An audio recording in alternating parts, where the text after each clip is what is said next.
오늘 이사야 28장부터 30장까지 하나님의 경고와 경고만 하신 게 아니라 회복도 약속하신 요절을 30장 18절 선택했는데요. 시작.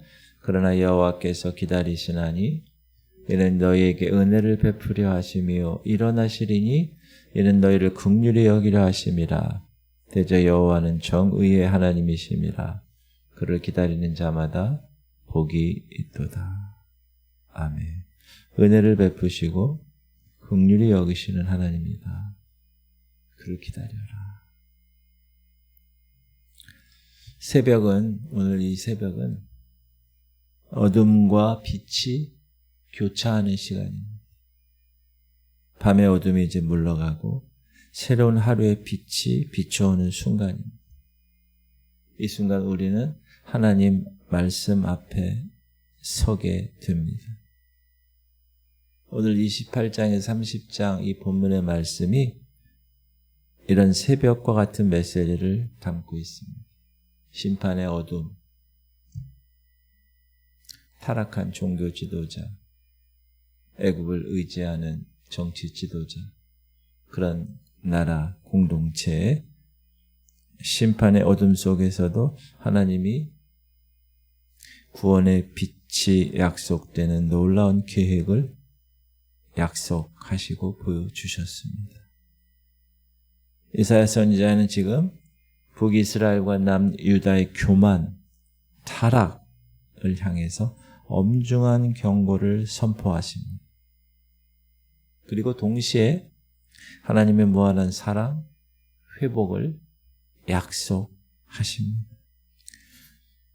오늘 우리가 살펴볼 본문은 단순히 그 당시 이사야 시대, 그 당시의 메시지일 뿐만 아니라 현재 살아가고 있는 우리에게도 동일한 하나님의 살아있는 말씀임을 선포합니다. 28장 교만의 면류관이 짓밟히고 있다. 28장 1절 에브라임의 술 취한 자들의 교만한 면류관은 화 있을진저 술에 빠진 자의 성 곧 영화로운 관같이 기름진 골짜기 꼭대기에 세운 성이요 쇠잔에 가는 꽃 같으니 화 있을진저. 이사야 28장은 북이스라엘의 에브라임의 교만함에 대해서 하나님이 심판하시겠다고 이야기합니다. 우리가 성경을 읽다 보면 구약 성경 특히 이 에브라임이라는 말을 많이 발견하게 됩니다. 목사님, 북이스라엘을 왜 에브라임이라고 부르죠? 에브라임 그러면 지명 이름도 되고 사람 이름도 되고 북이스라엘이라는 지파도 되고 그러니까 여러분이 야곱 그러면 사람 이름도 되고 이스라엘도 되고 그렇죠? 그런 것처럼 중첩적인 의미가 있습니다. 왜 북이스라엘을 에브라임이라고 부르냐 하면 북이스라엘의 초대 왕이 누구죠? 여로보암이죠. 여로보암이 에브라임 지파 출신입니다. 그리고 북이스라엘의 수도나 이 모든 중심 도시가 다 에브라임 지파 내에 있습니다. 그리고 북이스라엘의 정치적인 종교적인 중심이 그래서 에브라임 지파 내에 있습니다. 수도권처럼 이렇게. 그리고 야곱이 그렇죠? 요셉의 아버지 야곱이 요셉의 두 아들 므낫세와 에브라임이 있잖아요. 축복하죠. 그때 므낫세보다 에브라임을 더 축복하죠. 이렇게 손을 어긋내서. 그 무슨 말이냐? 에브라임은 차자이지만 장자의 지위를 부여받은 상징적인 영향력을 부여해 준 거죠. 그래서 북이스라엘 전체를 대명사처럼 에브라임 이렇게 얘기해요. 남유다를 뭐라 그러죠? 다윗의 집, 다윗의 왕국, 시온, 예루살렘 뭐 이렇게 사용하는 것과 비슷합니다. 그런데 당시 북이스라엘의 사마리아 그쪽은 아주 비옥한 곳이라. 골짜기에 아름다운 성. 쉽게 얘기하면 잘 사는 곳이. 근데 하나님 없이 잘 사는 거는 문제가 있다고 그랬죠, 제가. 어떤 문제가 있느냐? 교만이 있어요, 교만. 하나님 없는데 잘 사는 사람들을 잘 보세요. 교만해. 영적으로 술에 취해 비틀거리는 상태. 종교 지도자들은 우상 숭배에 빠져 있고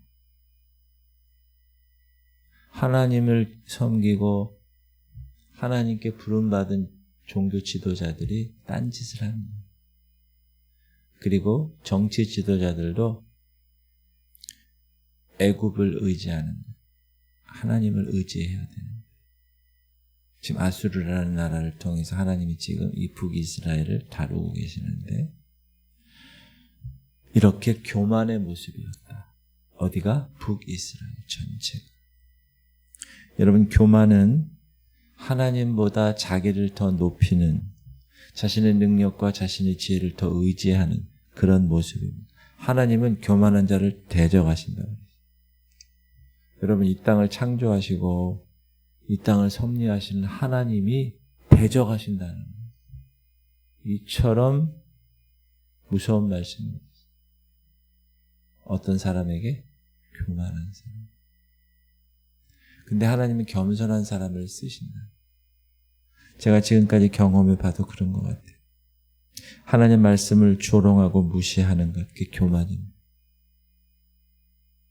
분명히 하나님 말씀이 있고 강단에서 목사가 얘기하는 거에 관해서 조롱하고 무시하는 것, 교만한 것. 거짓과 속임수에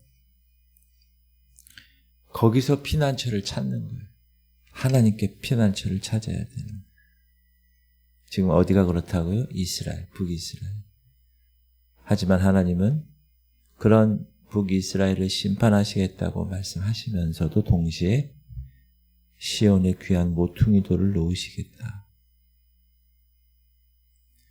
기초돌을 놓으시겠다. 16절 그러므로 주 여호와께서 이같이 이르시되 보라 내가 한 돌을 시온에 두어 기초를 삼았노니 곧 시험한 돌이요 귀하고 견고한 기초돌이라. 그것을 믿는 이는 다급하게 되지 아니하리로다.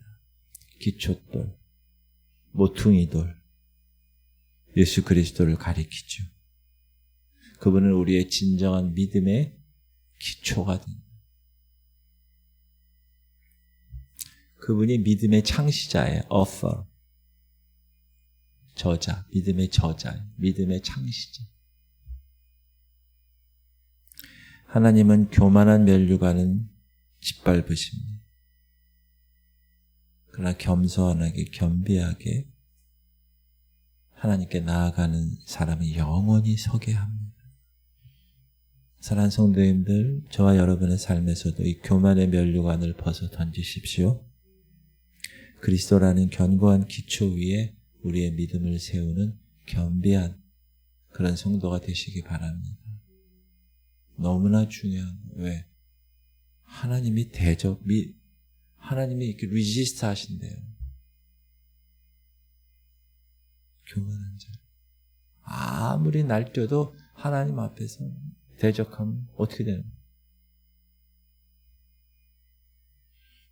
이사야 29장은 아까도 말씀드렸지만 종교 지도자들이 형식적인 하나님을 참으로 경외하지 않아요. 두려워하지 않아요. 29장 1절 시작. 슬프다 아리엘이여 아리엘이여 다윗이 지친 성읍이요 해마다 절기가 돌아오려니와. 13절 주께서 이르시되 이 백성이 입으로는 나를 가까이 하며 입술로는 나를 공경하나 그들의 마음은 내게서 멀리 떠났나니 그들이 나를 경외함은 사람의 계명으로 가르침을 받았을 뿐이라. 여기 이제 아리엘 목사님, 아리엘이 뭡니까? 예루살렘을 얘기하는 건데 아리엘은 아리는 라이언 사자고요. 엘은 하나님이에요. 그러니까 하나님의 라이언, 사자라는 뜻이에요. 에인젤이 아니라 사자예요. 또한 아리엘은 제단의 윗부분을 아리엘이라고 불러요. 두 가지 뜻이 있어요. 중첩적으로. 그러니까 예루살렘은 하나님의 임재가 머무는 도시예요. 이르샬라임, 평화의 도시, City of Peace. 그 예루살렘은 하나님의 임재가 머무는 거룩한 도시이고 마치 사자처럼 위험 있는 도시예요. 그러나 심판의 불이 그 성에 임한다는 경고의 메시지도 같이 있습니다. 그러니까 오늘 29장에서의 아리엘은 영광의 도시가 아니라 심판과 고통의 대상이 된다. 무슨 말이죠? 겉으로는 종교적인 의식을 행해요. 내 마음에서는 하나님과 멀어져 있어요. 그런 모습. 그것을 뭐라고 그러죠? 형식적인 신앙이라. 입술로는 고백 잘해요. 근데 마음은 상태가 입술로 고백하는 것과 달라요. 겉다르고 속 달라요. 그걸 하나님 뭐라고 그러세요? 가증히 여기세요. 하나님이 가증히 여기십니다. 그리고 여기 사람의 계명으로 가르침을 받았다. 사람의 계명, 인본주의예요. 인본주의. 인본주의로 하나님을 경배하고 신앙생활하는 사람. 지금 이 시대에도 인본주의로 신앙생활하는 사람 많아요. 자기 의에 갇혀 있어요. 지혜 있는 자의 지혜가 없어지고 명철한 자의 명철이 가려지고 있어요. 그러나 하나님이 이렇게 약속하세요. 그날에 못 듣는 사람이 책의 말을 들을 것이며 어둡고 캄캄한 데에서 맹인의 눈이 볼 것이며. 뭐죠? 영적 회복과 각성이 그 날에 일어날 것이다. 그 날에. 예수 그리스도 모퉁이 돌 되는, 오늘 여기서 이야기하는 기초돌이 되는, 우리 믿음의 진정한 기초가 되시는 예수 그리스도. 여러분, 하나님은 마음으로부터 우러나오는 진실한 예배를 원하세요. 여러분이 매 순간 예배에 올 때마다 아무 생각 없이 오는 게 아니라 내 마음 가운데 정말 사랑하는 사람을 만나기 위해서. 여러분 연애할 때 몇 시야? 왜 시간이 안 가? 빨리 만나야 되는데 내 사랑하는 사람. 그런 마음을 가지듯이 예배에 진정한 마음으로 참된 경외심으로 하나님 말씀에 순종함으로 겸비한 마음으로 하나님을 예배해야 합니다. 그게 진실한 예배예요. 우리의 예배 신앙생활이 형식에 그치지 않기에 항상 점검하셔야 돼요. 아예 목사님이 나오라니까 나와야지. 에이, 그거는 형식적인 껍데기. 여러분 하나님을 진실한 마음으로 경외하시기 바랍니다. 점검하시고. 이사야 30장을 보면 여호와 하나님을 의지해야 되는데 유다 백성들이 애굽을 의지하는 애굽. 그 어리석음을 꾸짖는. 지금 아수르라는 나라가 하나님의 방망이 도구로 이스라엘의 도구로 쓰임을 받는 거거든요. 그러면 어떻게 해야 돼요? 여러분 위기에 처했을 때 어떻게 해야 돼요? 하나님을 의지해요. 근데 애굽의 군사력을 의지해요. 세상의 돈을 의지하고 세상의 수단, 방법을 의지한다는. 우리가 의지하는 대상은 세상이 아닙니다. 반드시 기억하세요. 인간의 힘, 내 지혜, 내 능력, 돈 아닙니다. 잘못된 의지처, 결국 수치와 낭패를 가져옵니다. 하지만 하나님이 이렇게 말씀하시죠. 30장 1절 시작. 여호와께서 이르시되 패역한 자식들은 화 있을진저 그들이 계교를 베푸나 나로 말미암지 아니하며 맹약을 맺으나 나의 영으로 말미암지 아니하고 죄에 죄를 더하듯. 어리석은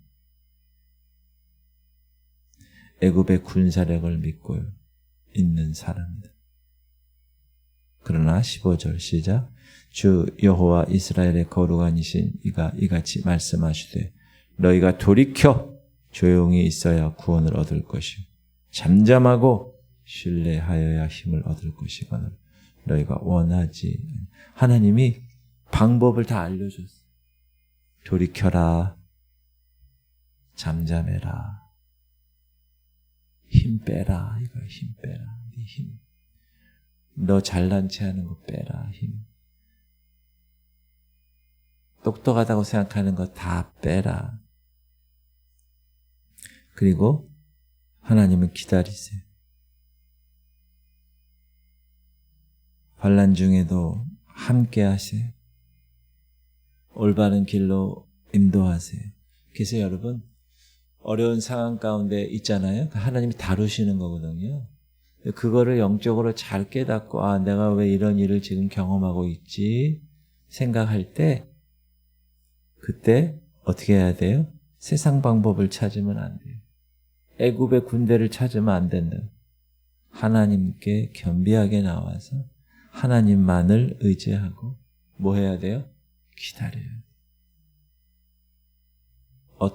뭘 기다려요? 하나님의 때를. 목사가 성도들 영적으로 진단해요. 아, 저분 저러면 안 되는데. 예배 나와서 기도하고 겸비하게 주님 앞에 서야 되는데. 그래서 권면해요. 한두 번. 말을 안 들어요. 그럼 어떡하죠? 권면하고 말을 안 들으면 기다려요. 따라합시다. 언젠가는 저는 이 말을 좋아합니다. 언젠가는 하나님의 때에 돌아오겠지.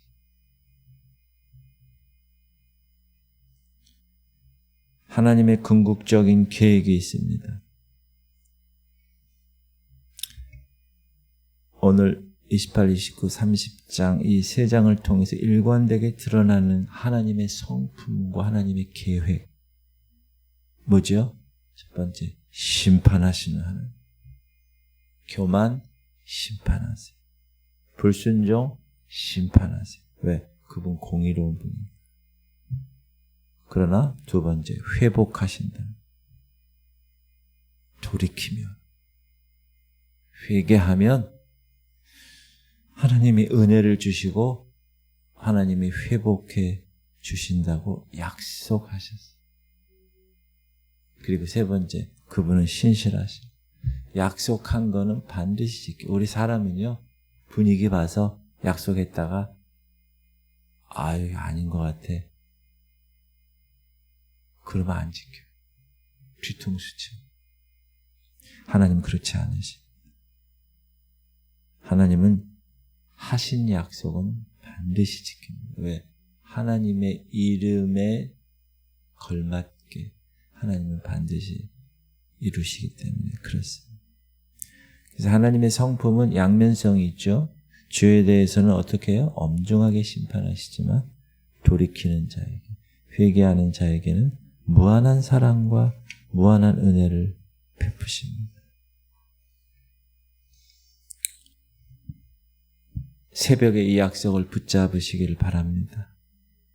교만을 버리고 겸손으로 오늘 말씀하신 것처럼. 따라합시다. 교만의 면류관을 벗어 던집시다. 그리고 그리스도를 우리의 삶의 모퉁이 돌로, 기초돌로 모시길 바랍니다. 형식적인 껍데기, 제가 계속 말씀드리죠. 버리셔야 돼요. 마음 깊이 우러나오는 진실한 믿음으로 신앙생활 하셔야 됩니다. 여러분 어려운 상황에 있을 때 세상적 방법 내려놔야 돼요. 인본주의. 하나님께 의지하고 기다려요. 하나님의 때를. 우리 교회도 마찬가지.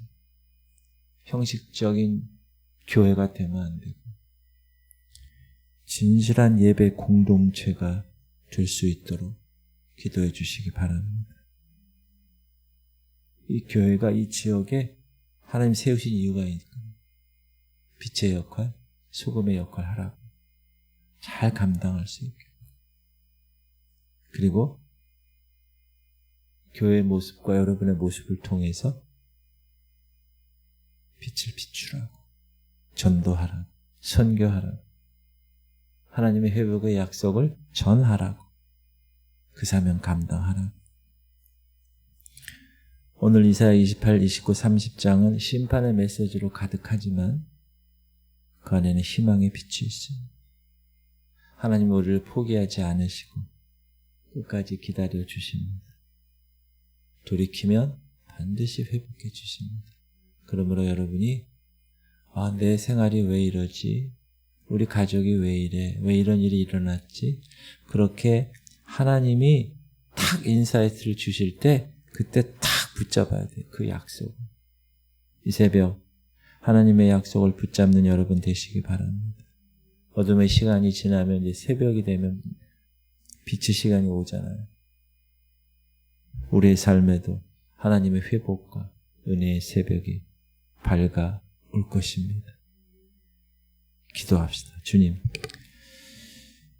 이 새벽에 주신 하나님 말씀을 통해서 우리 마음을 돌아보게 하심을 감사드립니다.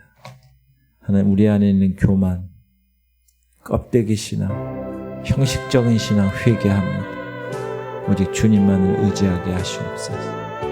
겸비하게 교만을 버리고 믿음의 창조자이신 예수 그리스도 모퉁이돌 되신 그분만 붙들고 그분의 회복의 약속을 붙잡고 이 시대 어둠의 빛과 소금의 역할을 감당하게 하여 주옵소서.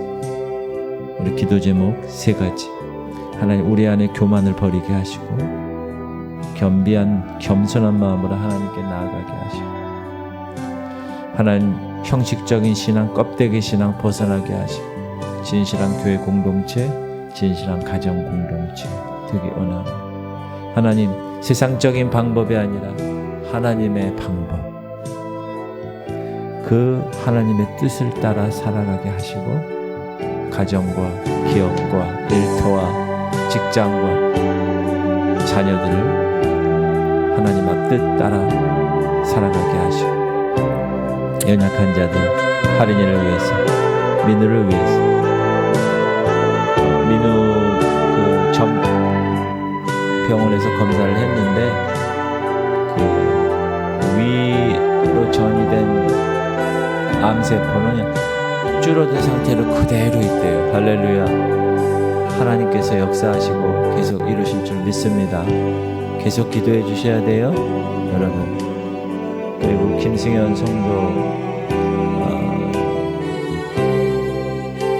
지금 몽골 대사관에서 토요일날 세계 각국에 이렇게 큰 행사가 있었는데 그거를 원래 해야 될 사람이 못하게 돼서 이분이 대신하게 됐는데 너무나 완벽하게 잘해서 몽골 대사관 측에서 너무너무나 감사하다고 특별 보너스를 주신다고, 인센티브를 주신다고. 참 하나님의 이끄심이 참 놀랍지 않습니까? 이제 반찬 가게에서 막 지금 일하다가 하나님은 이런 분이십니다. 낮추시고 교만과 그 모든 것들을 다 빼서 인간적인 것들 하나님께 겸손하게 나아갈 때 하나님이 그렇게 역사하신다. 그리고 최영자 노님, 김은희 권사님, 가옥래 권사님, 김원영 권사님, 김명상 집사님, 연약한 자들을 위해서 계속 기도해 주세요. 하나님은 살아계시는 분이세요. 우리 주님 이름 부르고 통성으로 기도하겠습니다. 주여 할렐루야. 하나님 감사. 오늘도 주께 소리를 붙드시옵소서. 하나님 교만을 버리게 하시옵소서. 겸비하게 겸손하게 오늘도 나가게 하시옵소서. 껍데기 신앙, 형식적인 신앙 다 벗어나게 하시고 진실한 공동체 하나님을 의지하게 애굽의 그 군대를 의지하지 않고 세상을 의지하고 돈을 의지하지 않고 오직 하나님만 의지하게 하시옵소서. 그런 세상적인 방법을 내려놓게 하시옵소서. 하나님의 선하시고 기뻐하시고 온전한 뜻이 무엇인지 분별하게 하시옵소서. 우리 하루를 붙들어 주시고 볼관 전에 나와 주님 예배하는 그 딸을 주님 만져주시고 이제 말을 하게 하심을 감사합니다. 이제 그 딸을 통하여